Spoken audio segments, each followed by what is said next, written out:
Hello, welcome to learn writing. আজ আমি তোমাদের এই ভিডিওতে ক্লাস 8-এর লেসন 2 ক্লাউডসের সমস্ত অ্যাক্টিভিটিগুলো সলভ করে দেখাবো। তোমরা ভিডিওটা স্কিপ না করে পুরোটা দেখো। আর চ্যানেলে নতুন হলে চ্যানেলটা এখনই সাবস্ক্রাইব করে নাও এই রকম সমস্ত লেসনের সলভ করা অ্যাক্টিভিটিগুলো পাওয়ার জন্য। দেখো অ্যাক্টিভিটি 1-এ কী বলা হয়েছে, rearrange the following sentences in the correct order. নিচের বাক্যগুলিকে সঠিক ক্রমে সাজাও and put the numbers in the given boxes. আর পাশের দেওয়া বক্সগুলিতে তাদের নাম্বার বসাও। অর্থাৎ ঘটনাগুলিকে আমাদের পরপর সাজাতে হবে। তাহলে দেখো আমাদের 1 নম্বর হবে, যেটা 4-এর দাগে আছে, he wandered in search of clouds. সে মেঘের সন্ধানে ঘুরে বেড়াচ্ছিল। এরপর 2 নম্বর হবে, যেটা 3-এর দাগে আছে, হি রিচড দ্য ওল্ড মাড হাট। সে পৌঁছেছিল পুরনো কুঠিরে। এরপর 3 নম্বর হবে, যেটা 6-এর দাগে আছে, he turned on to the dirt track. সে ঘুরে দাঁড়িয়েছিল ধুলোবালিপূর্ণ রাস্তার দিকে। এরপর 4 নম্বর হবে, যেটা 1-এর দাগে আছে, he saw a grass cutter coming from the other direction. সে দেখেছিল একজন গ্রাস কাটার উল্টো দিক দিয়ে আসছে। এরপর 5 নম্বর হবে, যেটা 5-এর দাগে আছে, he asked the grass cutter if he had noticed the clouds. সে গ্রাস কাটারকে জিজ্ঞাসা করেছিল যে সে কোনো মেঘ দেখেছে কি না। এরপর 6 নম্বর হবে, যেটা 2-এর দাগে আছে, the grass cutter was surprised. গ্রাস কাটার অবাক হয়ে গিয়েছিল। এরপর দেখো অ্যাক্টিভিটি 2-এ কী বলা হয়েছে, কমপ্লিট দ্য ফলোয়িং সেন্টেন্সেস। নিচের বাক্যগুলিকে সম্পূর্ণ করো with information from the text. Text থেকে তথ্য নিয়ে। অর্থাৎ এই যে অসম্পূর্ণ বাক্যগুলো যেগুলো দেওয়া আছে সেইগুলো আমাদের এই পাঠ্য অংশ থেকে তথ্য নিয়ে সম্পূর্ণ করতে হবে। দেখো এর দাগে কী আছে, the grass cutter had a bundle.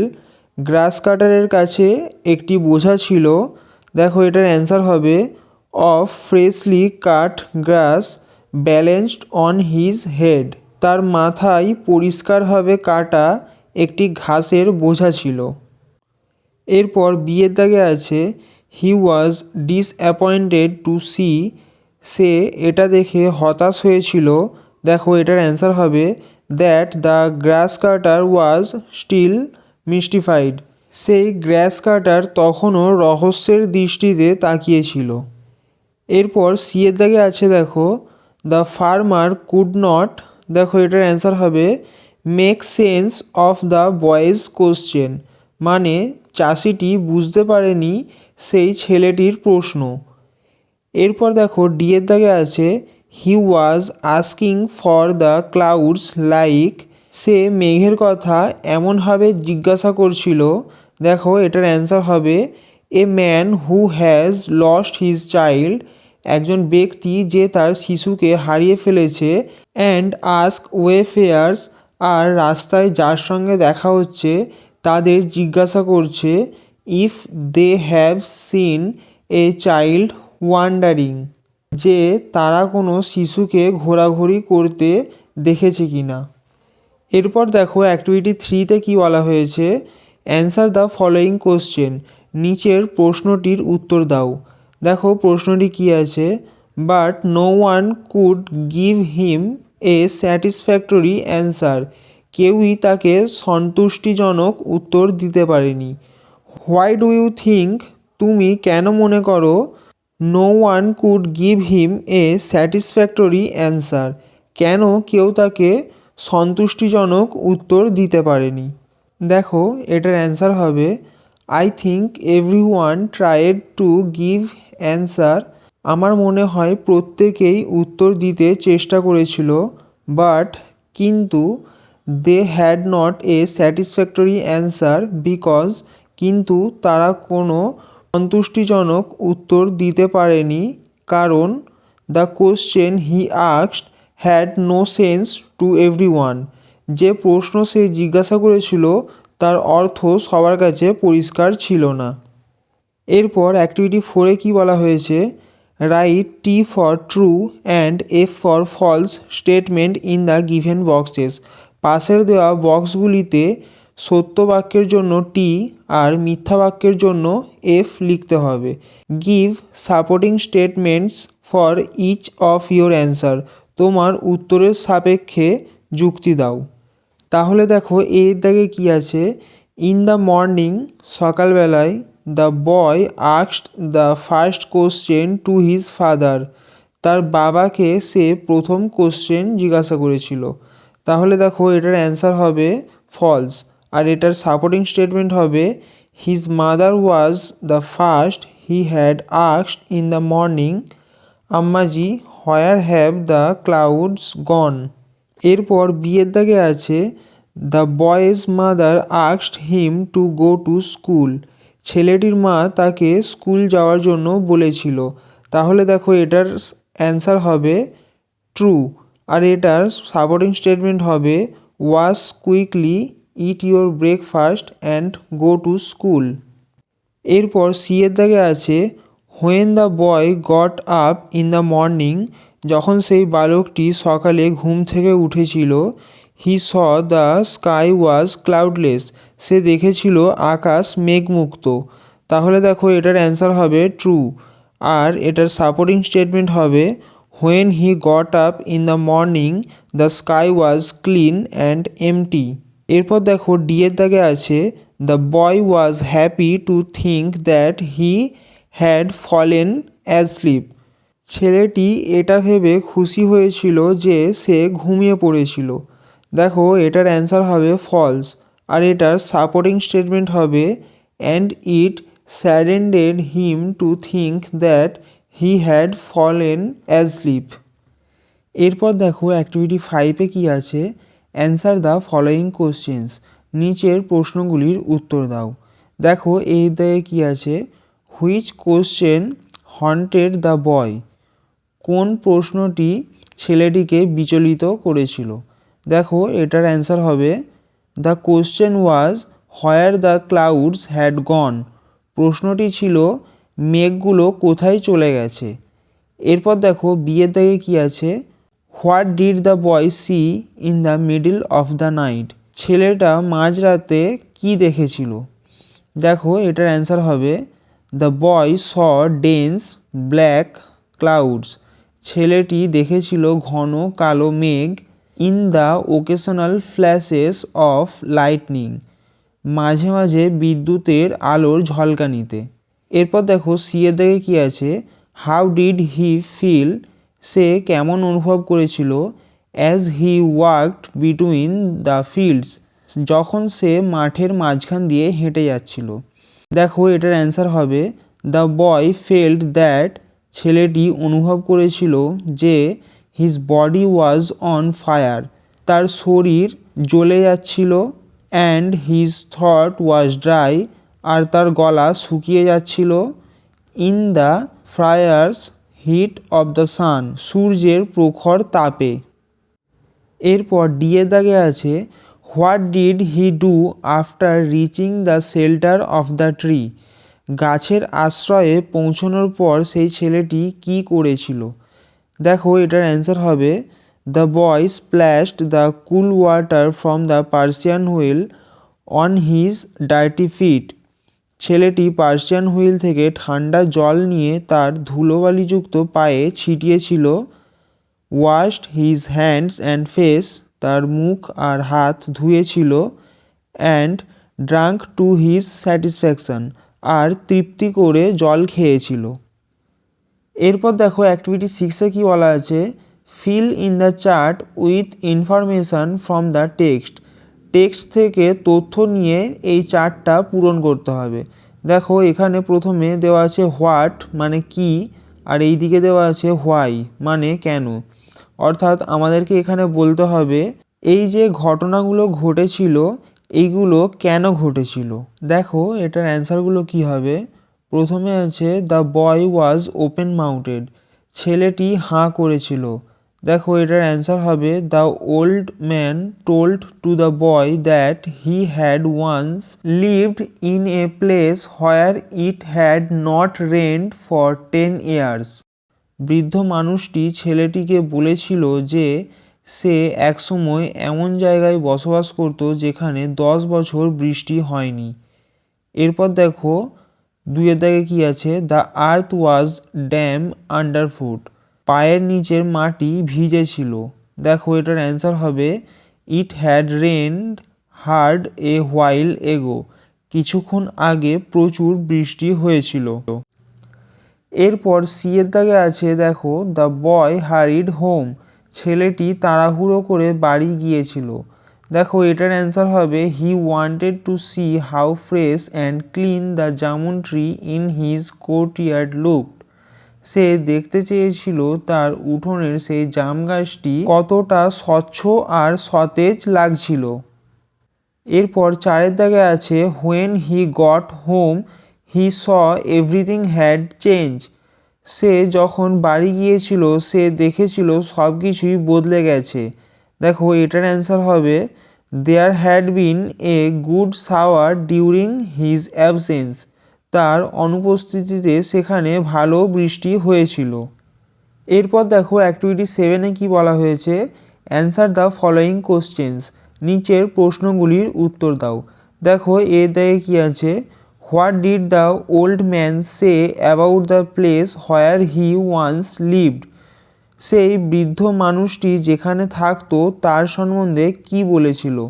দেখো এটার অ্যান্সার হবে the old man told the boy that he had once lived in a place where it had not rained for 10 years, বৃদ্ধ মানুষটি ছেলেটিকে বলেছিল যে সে একসময় এমন জায়গায় বসবাস করত যেখানে 10 বছর বৃষ্টি হয়নি। এরপর বিয়ের দাগে আছে how did the boy feel as he reached the mud hut, ছেলেটি যখন সেই মাটির কুঠিরে পৌঁছেছিল সে কেমন অনুভব করেছিল। দেখো এটার অ্যান্সার হবে the boy felt a nip in the air, ছেলেটি বাতাসকে একটু শীতল অনুভব করেছিল। And the earth was damp underfoot, আর পায়ের নিচের মাটিটা একটু ভিজে ভিজে লেগেছিল। এরপর সি এর দাগে আছে what did the boy do as he stood under the jamun tree, জাম গাছের নিচে দাঁড়িয়ে ছেলেটি কি করেছিল। দেখো এটার অ্যান্সার হবে he stood beneath the tree and let the raindrops fell on his head and face, সে গাছের নিচে দাঁড়িয়েছিল আর তার মাথায় আর মুখে বৃষ্টির ফোঁটা পড়তে দিচ্ছিল। এরপর ডি এর দাগে আছে why did the clouds shed rain in the absence of the boy, ছেলেটির অনুপস্থিতিতে মেঘগুলো কেন বৃষ্টি ঘটিয়েছিল। দেখো এটার অ্যান্সার হবে the boy worked far from his village in search of the clouds, ছেলেটি মেঘের সন্ধানে তার গ্রাম থেকে অনেক দূরে চলে গিয়েছিল। The clouds in the meantime had came and shed their rain and gone away, সেই সময়ে মেঘগুলো এসেছিল আর বৃষ্টি ঘটিয়ে চলে গিয়েছিল। ইট হ্যাপেন্ড ন্যাচারালি, এটা স্বাভাবিকভাবেই হয়েছিল। The author suggest that it was fulfilment of the wish of the বয়, লেখক তুলে ধরেছিলেন যে এইভাবেই সেই বালকটির ইচ্ছা পূর্ণ হয়েছিল। এরপর অ্যাক্টিভিটি 8A-তে কী বলা আছে দেখো, আন্ডারলাইন দ্য ভার্বস, নিচের ভার্বগুলিতে দাগ দাও দ্যাট ডিনোটেড অ্যাকশনস, যেটা কাজ করা বোঝায়, which will be in progress at a time in the future, যেই কাজগুলি ভবিষ্যতের কোনো একটি সময় ঘটতে থাকবে। দেখো এমন ধরনের কাজ যেগুলি এখনও শুরু হয়নি কিন্তু সেটা ভবিষ্যতে শুরু হবে আর সেই কাজটা ভবিষ্যতে ঘটতে থাকবে, এমন যদি বোঝায় তাহলে সেই ধরনের ভার্বকে বলা হয় ফিউচার কন্টিনিউয়াস টেন্স। অর্থাৎ আমাদের এখানে ফিউচার কন্টিনিউয়াস টেন্সের তলায় দাগ দিতে হবে। তাহলে দেখো প্রথমে এ থেকে কী আছে, I shall be reading a book next week, গত সপ্তাহে আমি একটি বই পড়তে থাকবো। তাহলে দেখো এখানে আমাদের ফিউচার কন্টিনিউয়াস টেন্স হবে শ্যাল বি রিডিং, মানে পড়তে থাকবো। এরপর দেখো 2 দাগে আছে you will be going to school tomorrow, আগামীকাল তুমি স্কুলে যেতে থাকবে। উইল বি গোয়িং যেটা আছে এটা হবে ফিউচার কন্টিনিউয়াস টেন্স। এরপর 3 দাগে আছে they will be visiting our house next month, তারা আগামী মাসে আমাদের বাড়িতে আসতে থাকবে। তাহলে দেখো এখানে আমাদের ফিউচার কন্টিনিউয়াস টেন্স হবে উইল বি ভিজিটিং। এরপর দেখো অ্যাক্টিভিটি 8B-তে কী বলা আছে, underline the verbs that denoted actions, নিচের সেই সমস্ত ভার্বগুলির তলায় দাগ দাও যেগুলি কাজ করা বোঝায়, that will be completed in future, যেটা ভবিষ্যতে সম্পূর্ণ হবে। অর্থাৎ আমাদের এখানে ফিউচার পারফেক্ট টেন্সের তলায় দাগ দিতে হবে। দেখো যে সমস্ত ভার্ব বর্তমানে শুরু হয়েছে আর ভবিষ্যতে কোনো একটি সময়ে গিয়ে শেষ হবে, সেই সমস্ত ভার্বকে ফিউচার পারফেক্ট টেন্স বলা হয়। দেখো এই দাগে আছে I shall have written the story book by then. দেখো এখানে ফিউচার পারফেক্ট টেন্স হবে শ্যাল হ্যাভ রিটেন। এরপর 2 দাগে আছে he will be have left before you go to see the doctor. দেখো এখানে ফিউচার পারফেক্ট টেন্স হবে উইল হ্যাভ লেফট। এরপর 3 দাগে আছে you shall have gone to the fair. দেখো এখানে ফিউচার পারফেক্ট টেন্স হবে শ্যাল হ্যাভ গন। এরপর দেখো অ্যাক্টিভিটি 8C-এ কী বলা হয়েছে, রিড দ্য ফলোয়িং সেন্টেন্সেস, নিচের বাক্যগুলি পড়ো, identify the future continuous tense and future perfect tense. Future perfect tense আর ফিউচার কন্টিনিউয়াস টেন্সকে চিহ্নিত করো and fill the table given below, আর নিচের দেওয়া টেবিলটি পূর্ণ করো।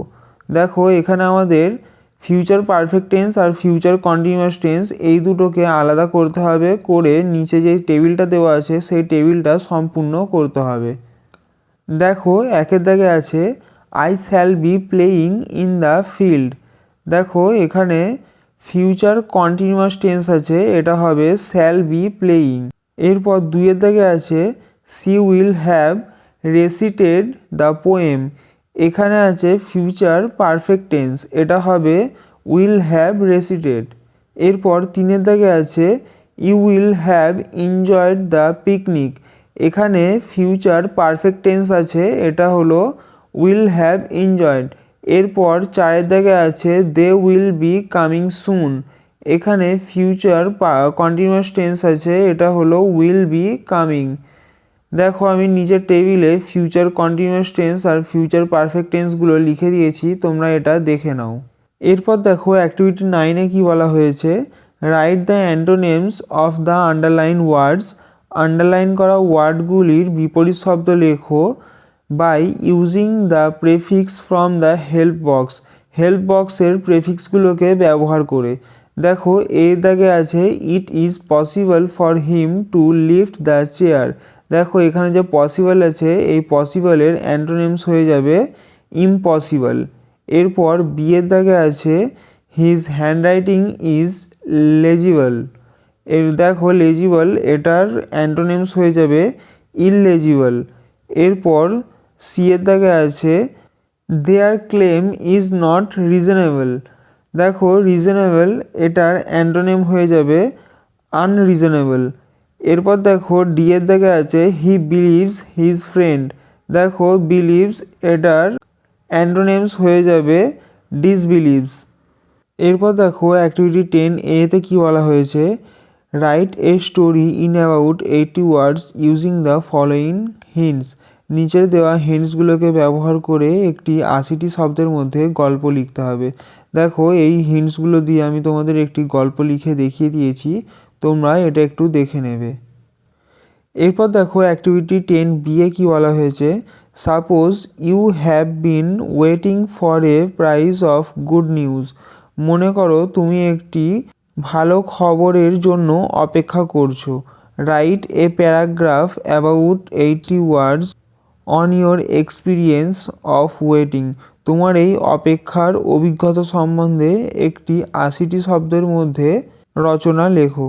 দেখো আমি তোমাদের এই প্যারাগ্রাফটা লিখে দেখিয়ে দিয়েছি, তোমরা এটা একটু দেখে নেবে।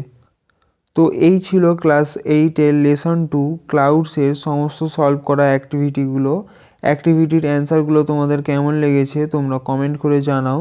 যদি অ্যাক্টিভিটির অ্যান্সারগুলো তোমাদের ভালো লেগে থাকে তাহলে একটা লাইক করো আর নিজের বন্ধুদের মধ্যে ভিডিওটা শেয়ার করো। আর যারা যারা চ্যানেলে নতুন আছো চ্যানেলটা এখনই সাবস্ক্রাইব করে নাও এরকম ভিডিও রেগুলার পাওয়ার জন্য।